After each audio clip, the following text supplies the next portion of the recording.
In times gone by, one quarreled oft with Guizhong concerning mechanical principles. We each had our ideals, and neither would yield.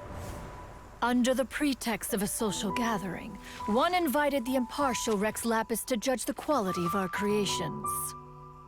But Rex Lapis declared that Guizhong's Obscuro Vulpus mechanism was superior. Though one was too proud to acknowledge it, in one's heart, one knew that Guizhong was indeed the superior talent in the mechanical arts.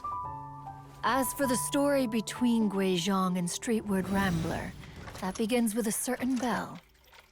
In Guizhong's opinion, while mechanisms were no substitute for human composers, they were yet capable of producing simple but fine melodies.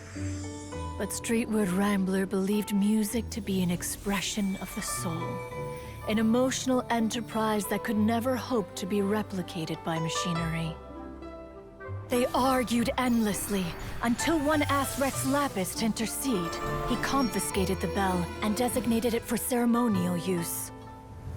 Thereafter, one would often find them convening in the mountains, discussing music, mechanics, and all the affairs of the mortal world.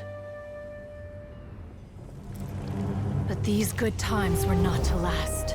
War broke out between the gods, and soon engulfed the Guili plains. Guizhong was overpowered by the enemy, and fell in battle. When Streetward Rambler and I arrived at the scene at long last, all that remained among the ruins was her lifeless body. After this, at Streetward Rambler's request, Rex Lapis granted her the cleansing bell for safekeeping. To honor our friend's memory, one made a few finishing touches to her ballistic device. Many lantern rites have passed since then. Many greetings and goodbyes. Upon what do you gaze? The Guili Plains? No. It's everything.